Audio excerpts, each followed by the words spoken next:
कहते हैं परमात्मा ने सूक्ष्म वेद में बताया है कि एक लेवा एक देवा दूतम, एक लेने आ रहा है एक देने आ रहा है, और कोई किसी का पिता नहीं पुत्र। ऋण संबंध जुड़ा एक ठाठा, अंत में सब 12 बाटा। और इसको फाइनल समझ लेना, जो भी आपका बेटा है या बेटी है, पिता या पुत्र है या माता है, पत्नी है, ये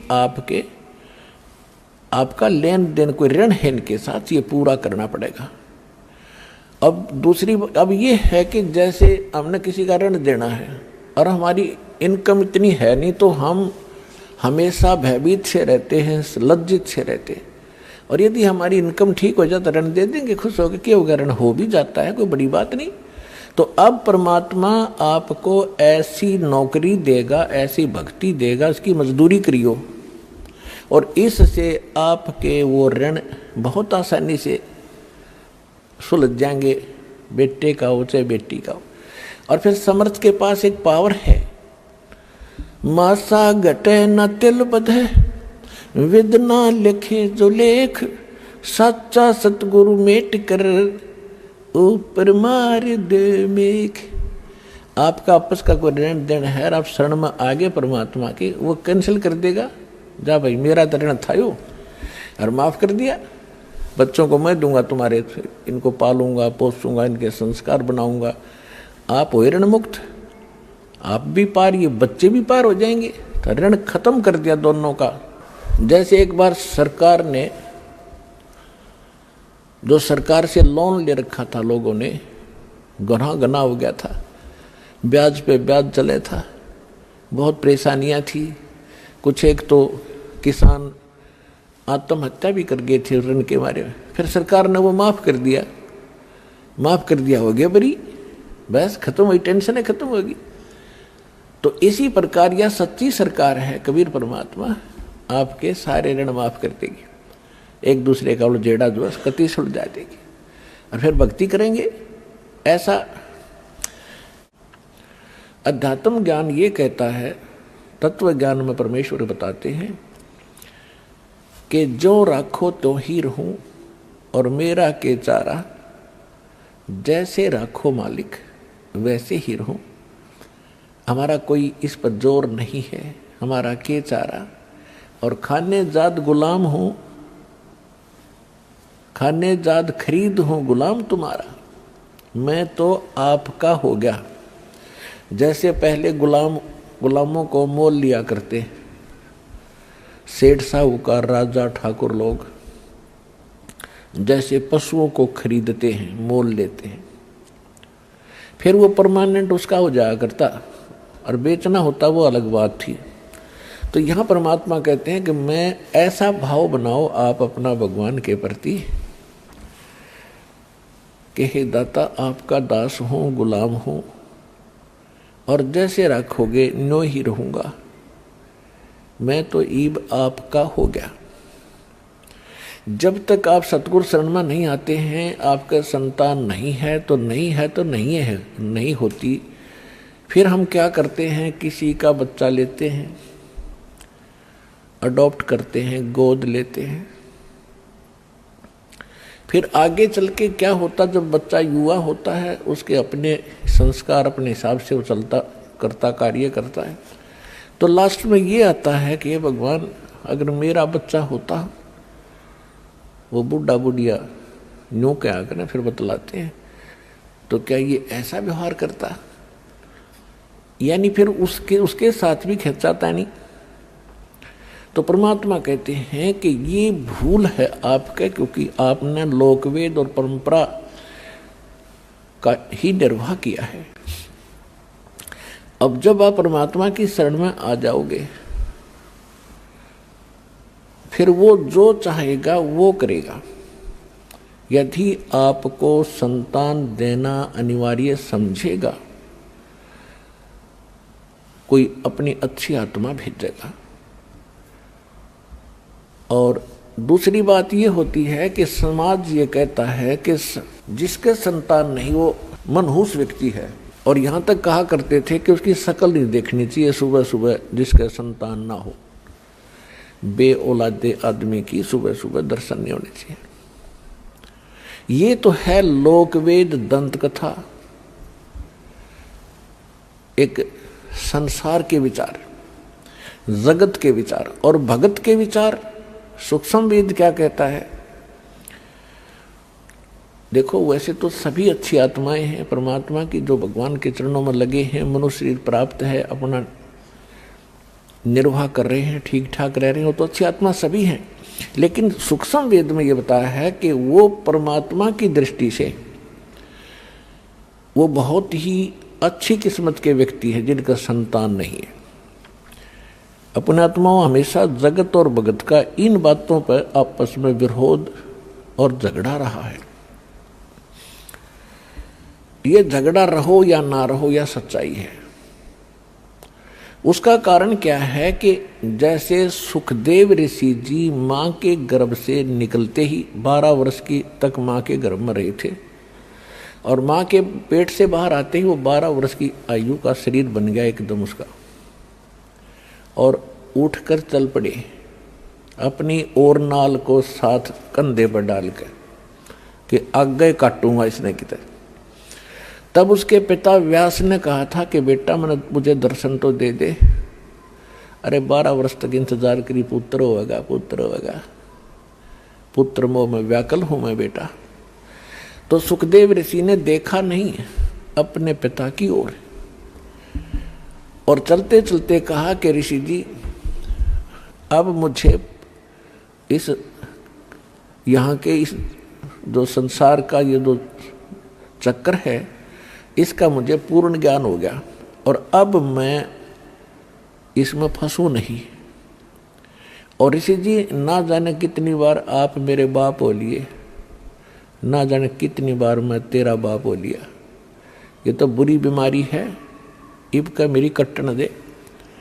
मैं नहीं देखूँ आपकी शकल भी, कहीं मुझे आप में मोह ना हो जा। ये मोह एक बहुत बुरी जबरदस्त बीमारी है।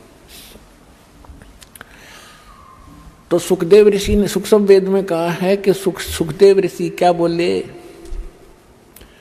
एक लेवा एक देवा दूतम, और कोई किसी का पिता निपुतम। ऋण संबंध जुड़ा एक ठाठा, अंत में सब 12 बाटा। आज आप कितने प्यार से रह रहे हो, आपके बेटा बेटी कितनी अच्छे लगते हैं भी अच्छे, सबको प्यार लगता है क्योंकि यहाँ रह रहे हैं ठाठ से उनके साथ। 1 मिनट में मृत्यु हो जा, बेटा मर जाए, बेटी मर जाए, आप मर जाओ, पूरा परिवार नाश हो जाता है। वो प्यार भी है, अच्छे भी लगते हैं, फिर इसका बने क्या? What is use? फिर कहाँ गया वो आपका जुगाड़? सारा जीवन खो दिया इससे काम पे। और भक्ति भी करते हैं, सत्य नहीं करते हैं, शास्त्र अनुकूल नहीं करते, नकलियों के पास करते, तो वो भी व्यर्थ। एक समय एक कोई परिवार पूरा का पूरा जिसमें 15-16 सदस्य थे, एक गाड़ी में 12-13 सदस्य, एक बूढ़ा घर पर रह गया था और बाकी सारे सत्संग में भेज रखे थे किसी संत के सत्संग में, और 20-25 वर्ष से वो सत्संग में थे। सत्संग सुनकर वापस आ रहे थे या सुनने जा रहे थे, इतना ध्यान नहीं। दुर्घटना में 12 के 12 मर गए। चुच्ची बच्चा का आग्रह ना, वो नाश हो गया। एक वो बूढ़ा रह गया 70 साल का। अब क्या है ये? ना जाने काल की कर डारे, किस विध ढल जा पास आवे, और जिनाते सरते मौत खुड़कती, उनानो केड़ा हंसावे। तो यही संसार के अंदर इस गंदे लोक में आप जिस आस को लेकर जी रहे हो, या आपकी भारी भूल है, और यह भूल मिटेगी भगवान से, इस सत्संग सच्चे ज्ञान पे। फिर बात रही कि ये भी मालिक को मालूम है कि ये 3 गुण, इन तीनों गुणों का जो त्रिगुणमयी माया का जो दबाव है, ये ब्रह्मा विष्णु महेश स्वयं नहीं बचे इससे, तो जीव नहीं बच सकता। अब परमात्मा का सहारा चाहिए इस जीव को।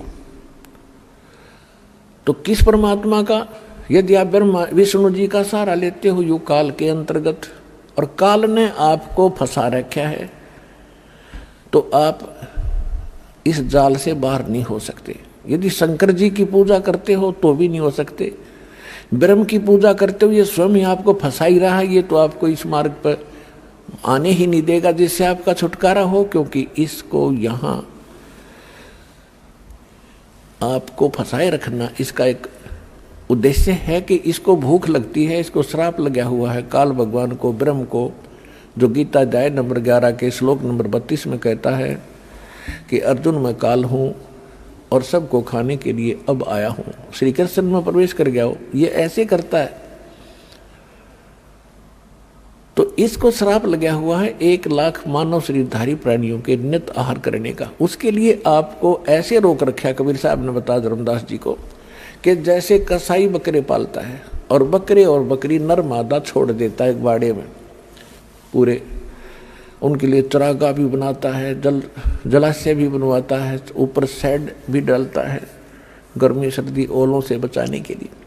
तो वो बकरे ये सोचते हैं हमारा मालिक बड़ा दयालु है, हमारी कितनी केयर टेक कर रहा है, कितनी देखभाल करता है। लेकिन वो जीव हैं, उनकी इतनी बुद्धि काम नहीं करती कि अब तो आपने दयालु दिखे और फिर सामने जब भी आवश्यकता होती है, किसी का बेटा हो चाहे बेटी, माँ मरो चाहे बाप है, निकाल ले जाता है पकड़ पकड़ के कान। तो परमात्मा ने आगे बताया कि आप इस स्थिति में हैं, यहां से बचने के लिए आप जी ने, कबीर परमेश्वर जी कहते हैं, मेरी शरण ग्रहण करनी पड़ेगी। फिर मैं आपको काल से अपने उसमें ले लूंगा, अपनी फर्द में अपने नाम करा लूंगा, फिर ये तुम्हारे से कुछ नहीं मांगेगा। तो उसके लिए आप जी ने परमात्मा की शरण ग्रहण करनी पड़ेगी, और शरण ग्रहण करने के बाद फिर मर्यादा से रहोगे, तब आपकी ये बच्चे भी ठीक रहेंगे। मालिक को मालूम है कि ये नहीं रह सकते, चाहे कितना ज्ञान हो ले और कितना कुछ कर ले, ये दबाव इतना है आपके ऊपर। फिर भी परमात्मा ने एक विकल्प निकाला है, इसका एक अल्टरनेट बताया है कि मेरी शरण में रहे। जब लग हंसा हमरी आना, काल लगे ना तेरा बाणा। अब वहाँ जहाँ वो सत्संग सुनने जा रहे थे या आ रहे थे, तो वहाँ तो काल का ही व्यवस्था थी सारी, वहाँ तो वो भक्ति है ही नहीं। वैसे भी कई और स्थानों पर जाते हैं, कोई वैष्णो देवी पर जाते हैं, कोई जगन अमरनाथ पर जाते हैं, वहाँ भी मरते हैं लाखों हजारों लोग। केदारनाथ पर मर गए 20-30 हजार व्यक्ति सेकंडों में। तो वो तो सारी काल व्यवस्था ही है, वहाँ तो वो करेगा ही करेगा, वो तो सबको खावेगा। वहाँ तो उसकी खूब पहुँच है, उसके अंतर्गत है सारा स्थान। जब आप परमेश्वर कबीर जी की शरण में आ जाओगे, फिर उसकी नहीं चलेगी। जब लग हंसा हमरी आना, काल लगे ना तेरा बाना। जब लगे जीव, हे प्यारी आत्मा, तो हमारी मर्यादा में रहेगा, फिर काल अटैक नहीं करेगा। काल का अटैक भी हम पर उस समय होगा जब हम मर्यादा भंग कर देंगे, परमात्मा के दायरे से हम बाहर चले जाएंगे।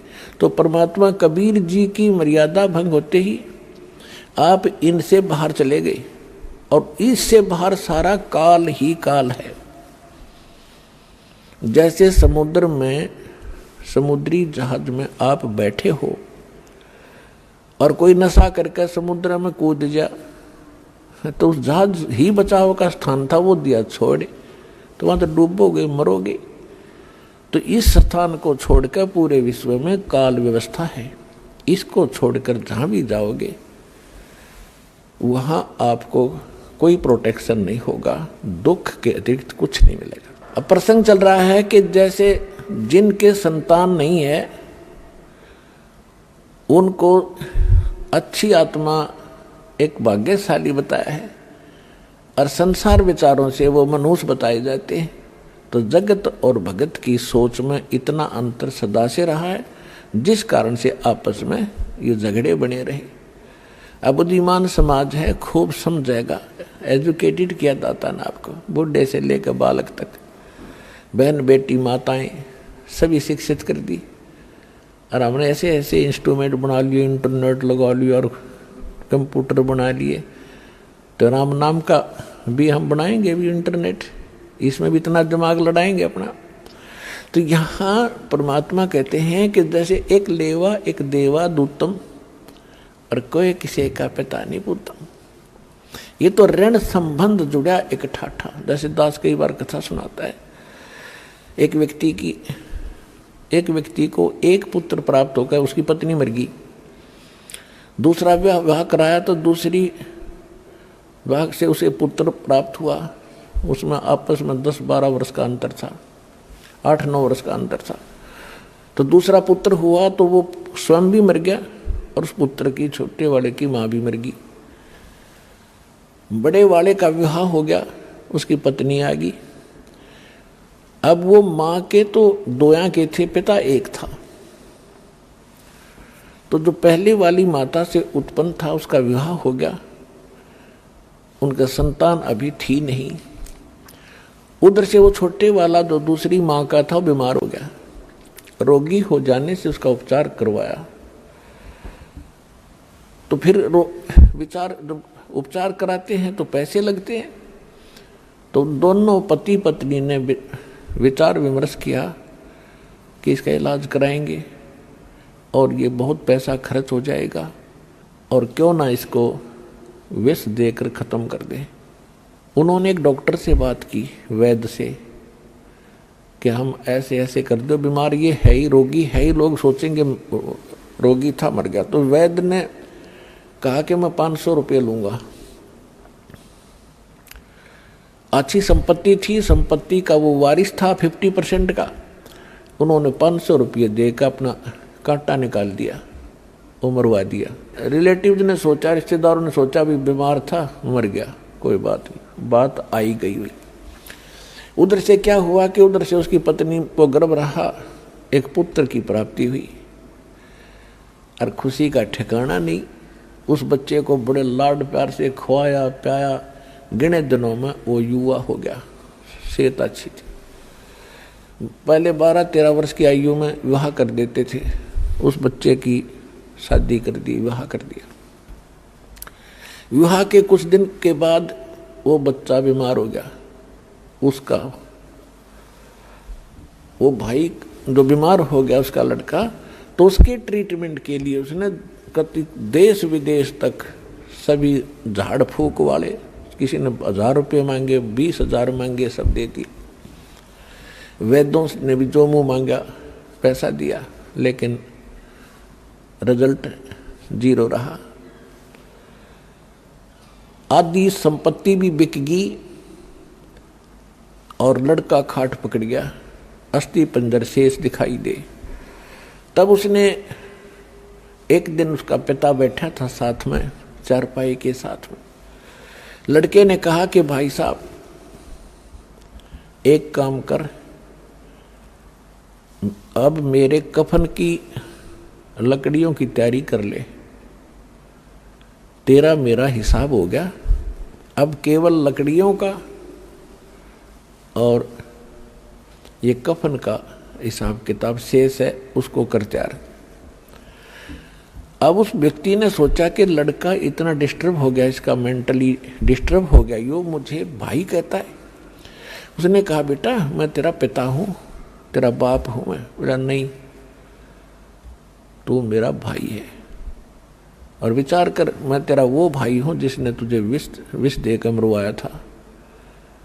मैं ही तेरे घर पे आया हूँ तेरा अपना बदला लेने के लिए, अपना ऋण वापस चुकाने के लिए। और जितनी मेरे हक की, मेरे राइट की संपत्ति थी, मेरे भाग की, वह पूरी खत्म हो चुकी है। अब तेरी शेष है। तब उसका पैर तले की धरती खिसक गई।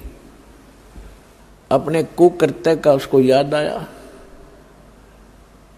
तब उसने पूछा कि अभी एक बात बता दे, मैंने तो जैसा जुल्म किया था मेरे सामने आ गया, एक ही पुत्र हुआ, आगे आस नहीं, मेरा तो कुल नाश हो ही गया। पर एक बात बता, हमने तो जो जुल्म किया तेरे साथ हमारे सामने आ गई। इस जो तेरे भाई आई है, ये लड़की जिससे तेरा विवाह हुआ है, अब इसने कि कौन सा पाप कर दिया, यह जिंदी फूकी जाएगी तेरे साथ, क्योंकि उस समय सती प्रथा थी कि तेरे साथ या जीवित जलाई जाएगी। इसने कौन सा दोष कर दिया बेचारी ने। तब उसने बताया कि वो डॉक्टर कहाँ है, वैद्य कहाँ है जिसने मुझे विष दिया था कि तेरे 4 वर्ष के बाद उसकी मृत्यु होगी थी। तो लड़का कहने लगा ये वही दुष्ट आत्मा है, अब यह जिंदी फूकी जाएगी। और ऐसा ही हुआ, ये कहकर शरीर छोड़ गया। तो यहाँ कहते हैं परमात्मा ने सूक्ष्म वेद में बताया है कि एक लेवा एक देवा दूतम, एक लेने आ रहा है एक देने आ रहा है, और कोई किसी का पिता नहीं पुत्र। ऋण संबंध जुड़ा एक ठाठा, अंत समय सब 12 बाटा। और इसको फाइनल समझ लेना, जो भी आपका बेटा है या बेटी है, पिता या पुत्र है या माता है, पत्नी है, ये आपका लेन देन कोई ऋण है इनके साथ, ये पूरा करना पड़ेगा।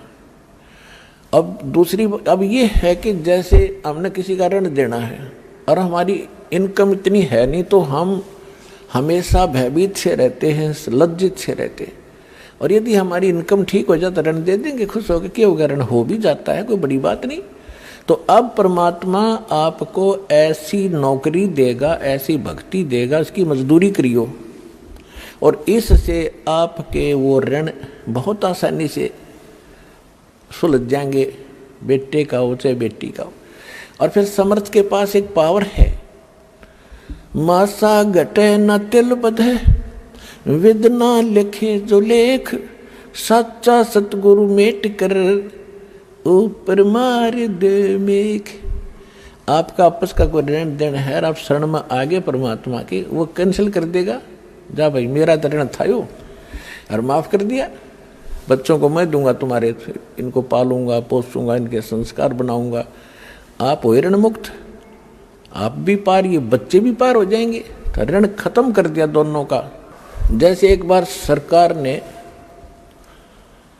जो सरकार से लोन ले रखा था लोगों ने, गना हो गया था, ब्याज पे ब्याज चले था, बहुत परेशानियां थी। कुछ एक तो किसान आत्महत्या भी कर गए थे ऋण के मारे में। फिर सरकार ने वो माफ कर दिया, हो गया बरी, बस खत्म हुई, टेंशन है खत्म होगी।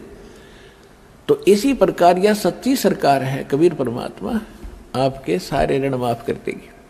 एक दूसरे का जेड़ा जो कति सुलझा देगी, और फिर भक्ति करेंगे। ऐसा भाई जो गुरु वचन पे डट गे, रकट गे फंद 84 के, कट गे फंद 84 के, रकट गे फंद 84 के। भाई जो गुरु वचन पे डट गे, रकट गे फंद 84 के। वस्तु मिली ठोर की ठोर, मिट गई मन पापी की दौड़। और अधिक जानकारी वसंत रामपाल जी महाराज जी से निशुल्क नाम दीक्षा प्राप्त करने के लिए संपर्क करें। हमारे संपर्क सूत्र है 8222880541, 8222880542। आप नीचे स्क्रीन पर दिए गए हमारे अन्य नंबरों पर भी संपर्क कर सकते हैं। विजिट करें हमारी वेबसाइट पर। हमारी वेबसाइट है www.jagatgururampalji.org।